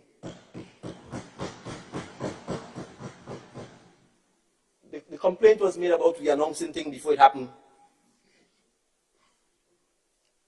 There's something called transparency. We have nothing to hide. So yes, we have been in discussions with a company called Joy des Caribbees. It's French, or JDC. The company is owned by Mr. Naguib Sawari. Mr. Naguib Sawari is the principal owner of the Silver Sands Hotel. We have nothing to hide. We aren't conducting no negotiations in secret. And we've agreed in principle, Mr. Speaker, that once we sign off, and I believe the Attorney General is here and we are almost there, that we will lease the site, Mr. Speaker, not sell it. That we will lease the site for $8 million US. That we will grant approval for the project to continue as a CBI project and for construction to be completed within 36 months of the signing of the deal. Mr. Speaker, we have also agreed. Now, Mr. Sawari, via another company, was also given a lease, thankfully, by the former administration for the site known as the Rivera site. The Rivera site is the site that is located, if you're facing Cameron Park, to the right of Cameron Park. It's called Rivera because there used to be a hotel there called Rivera, owned and operated by the Nayaks. The site has been leased to another company affiliated with Mr. Naguib. We have agreed, Mr. Speaker, as part of this deal with Koanabe, that this site will be handed back to the people and government of Grenada.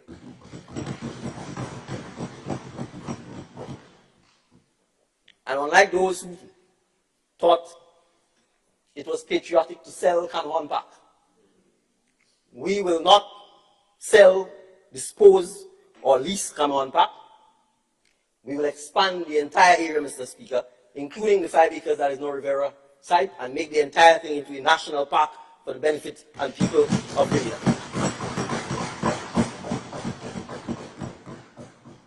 We understand, Mr. Speaker, that Brandon's Beach can't only be about hotels. And there has to be green spaces, there has to be community parks, there has to be national heroes parks. Children need an opportunity to be able to ride their bicycles, walk with their grandparents without being run down by a bus or a taxi or a car, as the case may be. So, Mr. Speaker, part of this deal includes amicably, by sitting down and talking and negotiating, getting what you want. Not always ending up in ICSID or in some courthouse and losing. So yes, it's about choice, it's about decision making. So that is the story, Mr. Speaker, and I challenge anyone who has a different version to bring forward. At least I come here and give details. So let me repeat. We are leasing the site. The price is $8 million US. Once the deal is closed off, construction should be completed in 36 months. And fourth, we are getting back the Rivera site, which we will combine with Cameron Park to create our national park. So, Mr. Speaker, I want to spend a little time talking about one other mess we've inherited: the Marketing and National Importing Board. I heard somebody talking about agriculture yesterday. That one actually was a bit of a surprise to me, because last time I checked, it was a clear philosophy that one's father used to farm, and farming didn't lead to prosperity, and so agriculture was no longer a matter of interest. And that personal philosophy also drove the political and policy philosophy. So for a significant time, Mr. Speaker, agriculture essentially has been ignored. And Mr. Speaker, that is not something to doubt or argue about. If you take this country's trajectory over the last 30 years, it has significantly promoted, spoken of, and invested in the services sector, whether it's tourism or the educational services via SG, for example. So systematically, the focus has been not on food security, not on agriculture, but on the services. So if you look at our incentives investment regime, Mr. Speaker, the entire policy has been designed towards promoting the services sector. And there's nothing wrong with that. The question is, why did we not have a twin policy that promoted, supported, and encouraged the development of the agriculture sector, agro-processing sector, research and development, and investment in modern technologies for agriculture? And MNIB is symptomatic of the underinvestment in agriculture.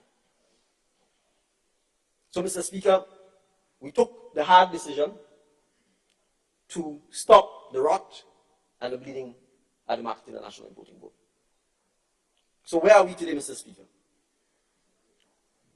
The operations have been significantly scaled down, and in theory, it is meeting its expenses. I say in theory, Mr. Speaker, because the government has taken over all of the obligations, essentially, of the Marketing and National Importing Board. The staff would have been severed, and they would have been paid their severance. The government made good on pensions and insurance and NIS contributions that were not being paid for the staff. All of that was topped up by the Ministry of Finance and made good, Mr. Speaker. The significant debt and the arrears of debt at the commercial bank, Mr. Speaker, we have successfully negotiated. Again, this is, Mr. Speaker, the point I'm making, that we sit down and we talk. And you find common ground. We've negotiated with the bank the refinancing of the loan, and the central government has taken over that debt. The interest rate has been dropped. We now have a charge on the consolidated fund, and the sole asset of many significance of MNIB, which is the River Road facility known as the parking house, is now free of any bank charge, mortgage, or lien. We have received the preliminary report, Mr. Speaker, from the consultant. It's an extensive report. We will publish it, Mr. Speaker, once it's finalized, because it makes good reading and it tells us about the entire agriculture sector and the challenges we face and some of the issues we need to address so that food security isn't something I just talked about, but that we can have a plan that allows us to significantly address our food security over the next 3 to 5 years. So, Mr. Speaker, we intend this month, and as we get into January, to work with the private sector to create an entity that we believe should be private sector led with government participation to begin the process of the reimagined Marketing and National Importing Board. And Mr. Speaker, I say this because I think sometimes we think the government is the economy. The government isn't the economy. The government is part of the economy. And we need to be careful to make sure that the government, in fact, doesn't become too big. Because if it becomes too big, the fiscal challenge is going to become larger. And ultimately, we'll be cutting ourselves off at the knee. So we need, Mr. Speaker, to ensure that the private sector is incentivized to get involved in the agriculture, food, agro-processing industry. Mr. Speaker, I'm happy to report, I will swing back to St. David's, that I've just been advised by a private investor that he has made a bid for what was known as the Wind Fresh agro-processing facility at Lasages, St. David. And that his bid has been accepted, and that he intends to invest in the agro-processing plant in St. David, so we can start ensuring that all of the fruit, vegetables, and all of the other things that go to waste, we can begin the process of starting to seriously address agro-processing on scale. Mr. Speaker, so we are not joking about agriculture. We are not joking about food security. The Honorable Minister for Agriculture will no doubt give far more details about the several programs that we are talking about. But I want to point out again, Mr. Speaker, just so that we come wrong. We talk about agriculture. What did we inherit, for example, with the government estates? The government estates are some of the largest single tracts of land left for agriculture, and particularly for the young people, because they may not have even heard of some of the names of some of these estates. There's Mount Royal in St. Patrick. There's Granbra. There's Bellevue. Grand Bacolet. All abandoned for the most part, Mr. Speaker. In Mount Royal, there are a few workers who fight it out on their own. The female farm workers don't even have a bathroom and toilet to use. The estate road, overgrown, broken. They have to carry 50, 60 pounds of nutmeg on their back. And in the places where the road has completely collapsed, the men then have to take it and go. So don't come here and talk about reinvesting in agriculture. That is the reality that we face. There was an attempt at commercialization of these estates. One was leased to the Gillette family in Trinidad. If you go up there, but I think we met 4 workers there.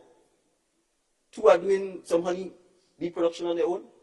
The other 2 fight up to pick up nutmegs and so on their own. Absolutely no support whatsoever, Mr. Speaker. So that's the reality. So if you're not taking care of your own government estates, charity begins at home. No farmer is going to believe you're serious about agriculture and about helping them. So, Mr. Speaker, I want to make the point that we are reviewing, as was stated by the Minister of Finance in his speech, our fiscal incentives regime. It's clear it's worked for tourism. The hotels are being built, more and more room stock is being added. We are subsidizing flights to come in, etc., etc. But if we do all of that and then the people go and they have to import all of the food from Miami or Mexico or Brazil, all the chicken, all the beef, all the fresh fruits, all the vegetables, then you might as well not have a tourism industry. Because all of the money circulates between Miami, Brazil, and outside of Grenada. And on top of that, most of these hotels get all kinds of concessions in order to be able to be built and to operate in Grenada. So, Mr. Speaker, we have to reimagine our investment incentives program so that we can target the new industries we want to create and we can target the industries we want to support. Fishing and agriculture clearly are 2 of those that we must do. We expect, Mr. Speaker, that this review would be finished in the first quarter of 2024. We will make the findings public so that we can have further discussions on it and then chart a new fiscal incentives regime that will support, Mr. Speaker, our agriculture in particular, and our agro-processing and food security program. Mr. Speaker, I want to turn briefly to start thanking the various ministries that I've been fortunate to lead. Mr. Speaker, the Ministry for National Security encompasses the Royal Grenadier Police Force, His Majesty's prisons,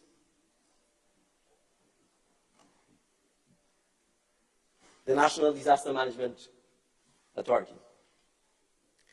The Prime Minister's Office, Mr. Speaker, is responsible for Home Affairs, Cabinet Office, the Citizenship by Investment Office, the Financial Intelligence Unit,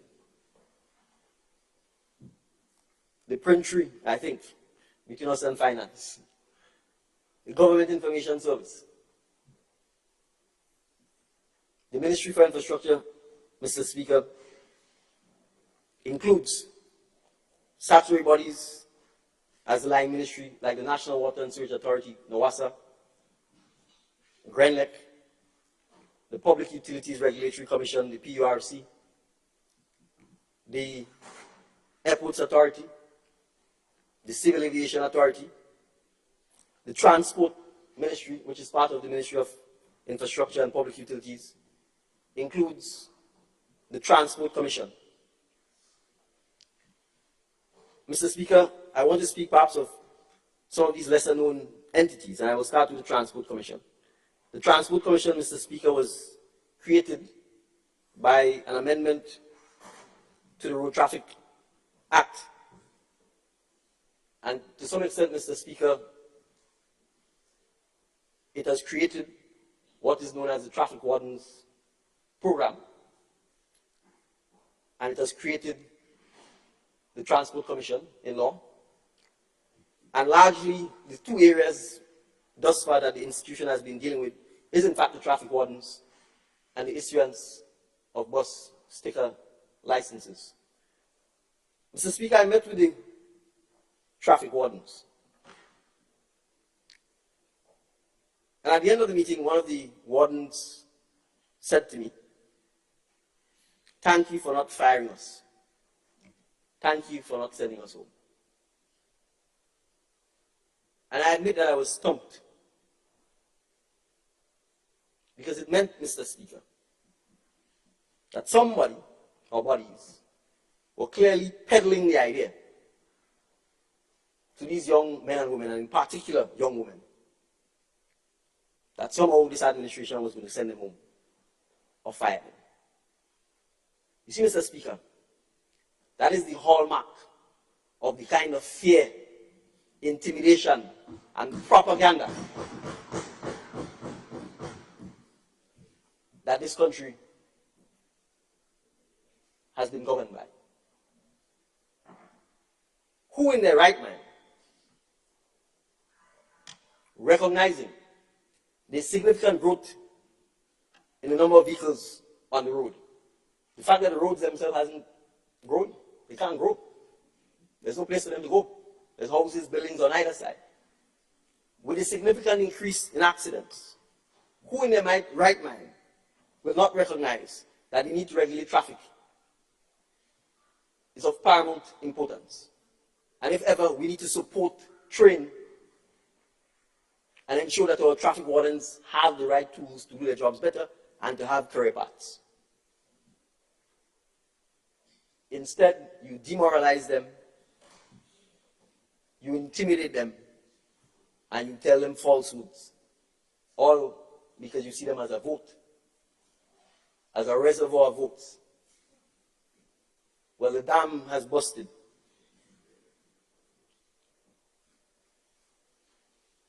And they say the truth shall set you free. So, Mr. Speaker, it was clear that the traffic wardens were set free. The days of bondage are over. Your job isn't dependent on who you vote for. Your job is dependent on you doing your work. And we are here to support them. We are here to encourage them. And we are here to give them an opportunity for greater career path. Mr. Speaker, we engaged with them. They let us know what the challenges were, from uniforms to the disrespect from pedestrians, from the challenges with working with the police force. We did a survey with them as to their job satisfaction. What are the things that matter to them? And do you know what mattered the most, Mr. Speaker? What mattered to them was their career path. Where am I going from here? So, Mr. Speaker, we indicated to them that the Transport Commission is newly formed and had not really gotten up in earnest. We are happy to report that the Transport Commission is now fully staffed, as in the commissioners. I want to thank P.S. Rhonda Jones and the Commission for the hard work that they've been doing. The Commission is made up of men and women from in Grenada and in the diaspora. You see, Mr. Speaker, we don't talk about those things. When we said we were going to create statutory bodies that we rely on both Grenadians at home and Grenadians in the diaspora, the Transport Commission is a perfect example of that. 3 of the commissioners reside outside of Grenada. But they're on time, they're at their meetings, and they make some of the most significant contributions to the issues that the Commission has to address. So, Mr. Speaker, we have commissioned a study via the Caribbean Development Bank, and I'm happy to say that it was a study commissioned by the prior administration. We're happy to give credit. The draft report is in. It is a report that the public needs to see. It's a report we indicated to the Bus Owners Association, who we also met with, that we will share with them. Because, Mr. Speaker, the issue of public transportation in Grenada is one of the significant structural issues we need to address if this economy is going to take off. People cannot continue to buy vehicles, especially diesel and gas vehicles, and just run the roads. We will end up with gridlock. We already have it, Mr. Speaker. You can't get to work on time unless you start leaving an hour and a half before. You can't drop your kids at school. We have to address this challenge. There is nothing wrong with public transportation. All of us just run up to New York and jump on the train. Jump on the bus. Same thing in London. In developed countries, people don't drive private transportation. They take public transportation because you need mass transit, you need efficiency to get where you're going quickly. If all of us driving one vehicle going down to St. George's, the traffic backing up from Calivini come down. That's the truth. If you drive on 730 Springs Main Road, the traffic backs all the way up to Woodlands. And it will get worse. So, Mr. Speaker, the Transport Commission recognizes that this is not just about bus routes and sticker license. As a state, we have to invest and partner with the bus owners to ensure that there is significant investment in the transportation system and that we reimagine public transport in Grenada. That will involve, Mr. Speaker, transitioning to renewable vehicles and electric vehicles. And so, Mr. Speaker, when we talk about our initiatives, we back that with policy and fiscal announcements. So you will observe, Mr. Speaker, that the Minister of Finance indicated in his budget presentation that we will waive all import customs tax duties on electric vehicles. And that the government will begin to lead by example by transitioning its fleet of gas and diesel vehicles to electric vehicles. This is just the start. Our school children. Grenada is a remarkable place sometimes, Mr. Speaker. Our school children go to school on public transportation. And we put them in buses with adults who could be drunk, who could be high, who could be smoking, who could be criminals. Completely at the mercy of adults on sometimes long and prolonged trips. We are not safeguarding the innocence of our children in a situation where from as early as 11 or 12 years, we put them in a confined space in public transportation where all manner of men and women have access to them. And we know, Mr. Speaker, and I understand the bus owners' challenge because, you know, the price of the gas doesn't get cheaper if a child is sitting in the bus. The tire doesn't get cheaper. So we also understand many times because the fear for a child is less, they are sometimes reluctant to take the children, which creates another problem. So, Mr. Speaker, we have to address those issues in a systematic way. So we expect the Transport Commission, in association with the Bus Owners Association, in association with the government, in association with private sector investment, because if we want to transition to electric vehicles, Mr. Speaker, it will need the private sector to get involved. We need to create the infrastructure for electric vehicles.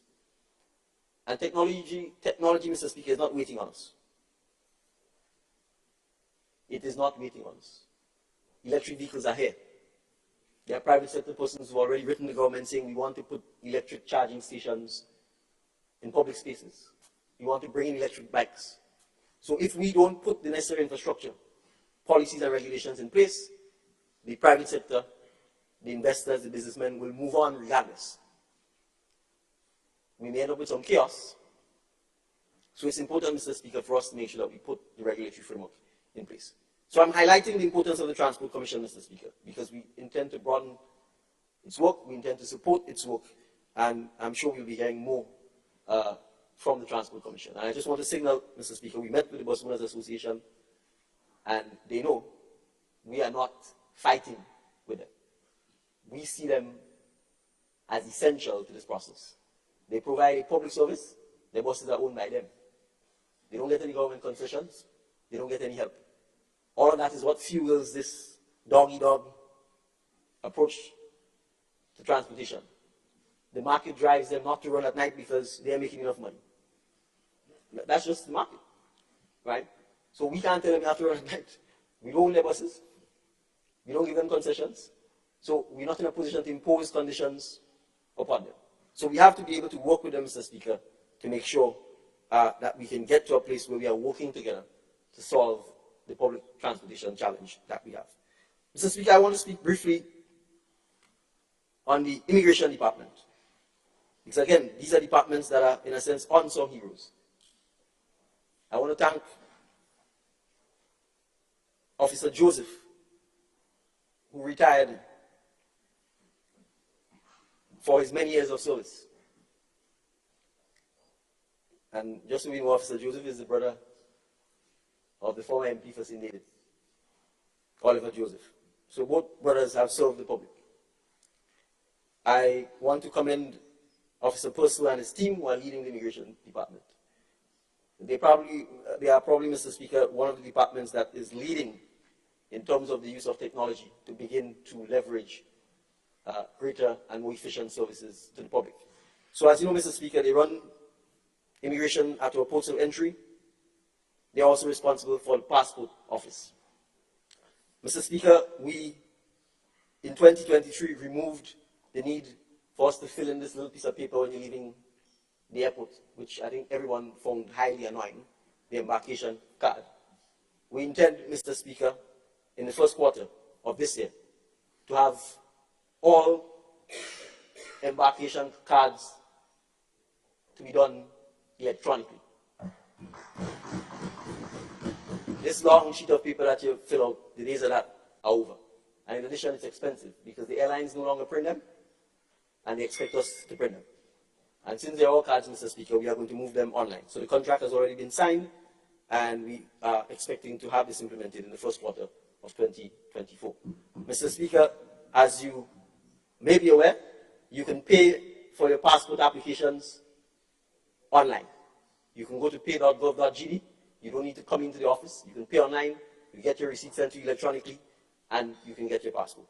Mr. Speaker, we intend to move the entire passport application process online.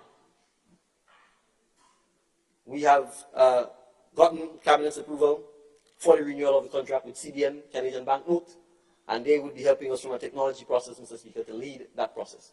So it means in time, your passport application process will be done online, and your payment for your passport will be done online. As you're aware, Mr. Speaker, there are kiosks at the airport, And for Grenadians, when you come in, you don't have to go and see an immigration officer. You can use the kiosk and you get through much quicker. For countries with machine-readable passports, the United States, England, Canada, Mr. Speaker, the services are going to be extended to them as well. So citizens from those countries can also begin to use the kiosk. Mr. Speaker, as was announced by the Minister for Finance, several Grenadians have complained about the need to have to renew their passport every 5 years. There seems to have been no clear policy perspective as to why the change from 10 to 5 years was made. And Mr. Speaker, we've taken the decision to ensure that the passports go back to 10 years. We have, the only exception we've made is for people 18 and under, for obvious reasons. Your physical features tend to change between you being a baby and perhaps preteen and then during the teenage years. So save for that, the passport will be issued for 10 years, Mr. Speaker. We do have some regulatory matters to sort out, because as you're aware, Mr. Speaker, on the passport form it says if you're 16 years and under, you have to get your parents' consent. We seem to have some, and that's one of the issues we need to work on, Honorable Attorney General. There's still some inconsistencies in Grenada as to when you become an adult and when you don't become an adult. So for example, Mr. Speaker, you know you can marry at 16. Right, which is a very strange thing, but you can't vote until you're 18. You can't drive until you're 18. So, Mr. Speaker, those are things we need to make consistent. If the legal age in Grenada is 18, then I think all disabilities should end at 18. So we likely will have to adjust the passport form as well to ensure that under 18 you get your parents' consent.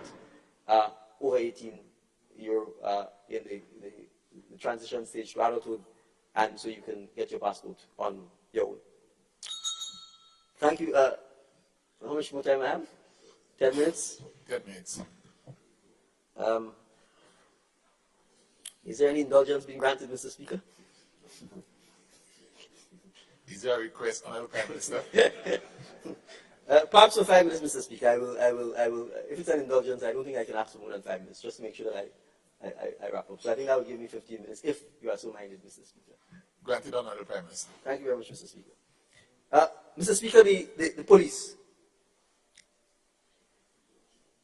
Mr. Speaker, our security and the nation's safety is not something to politicize. It is not something for us to be flippant about. Second, the police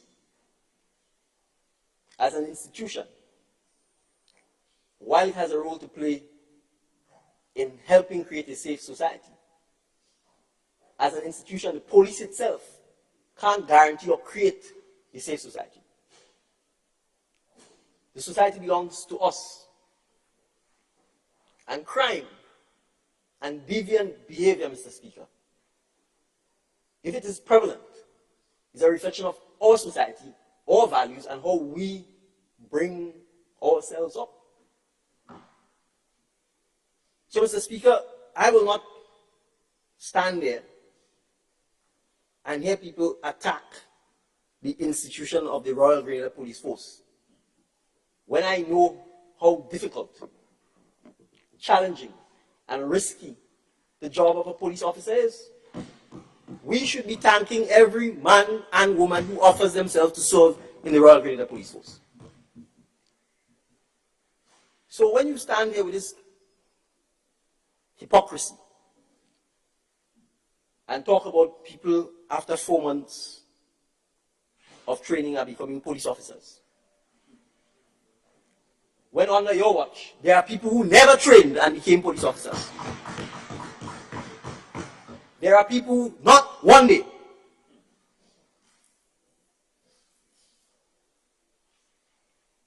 never trained and they became police officers.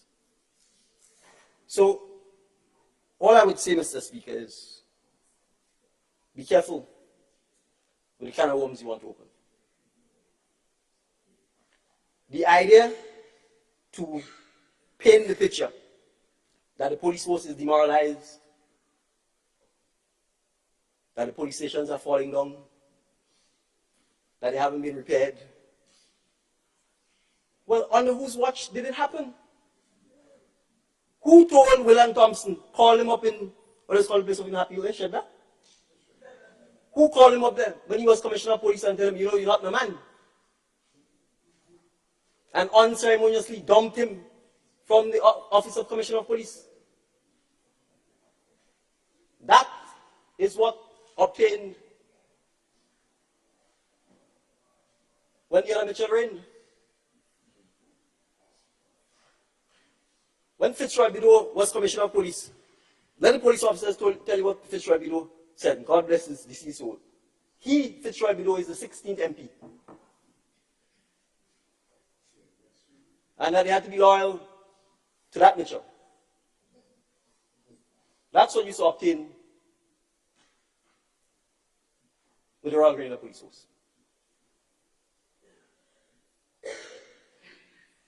So, if after you see so much trouble and constant intimidation, the lack of investment in our security apparatus, the failure to repair, I mean, you just have to drive around and watch the state of the police stations. Did it happen in 2022 or 2023? They've been so for decades.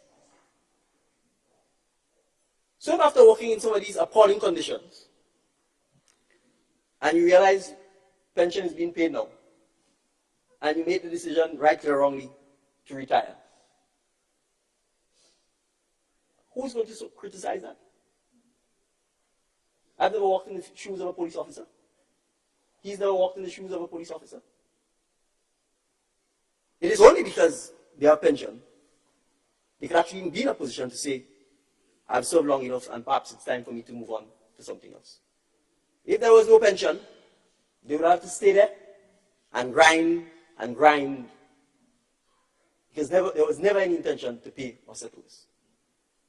So, Mr. Speaker, let's make it clear.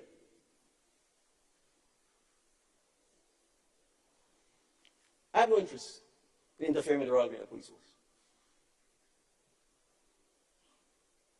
And I'm going to say what people want to say. There's an honorable MP here whose husband is a member of the Royal Grenadier Police Force. Have I done anything? Did I call him up in Laura and say, you're not my man? Oh. You think if the roles were reversed, this was happening? Let's be real. There's Richard Duncan. There's Gemma Bain Thomas. There's Julia Roberts.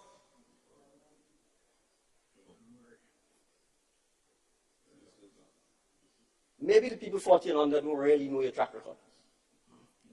But those 40 over know it.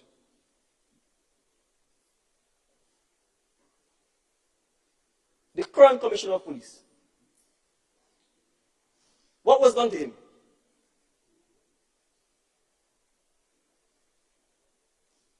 So let's get it clear. I'm a lawyer by profession. All my life, I've interacted with police officers. I respect the hard work they do. I support them.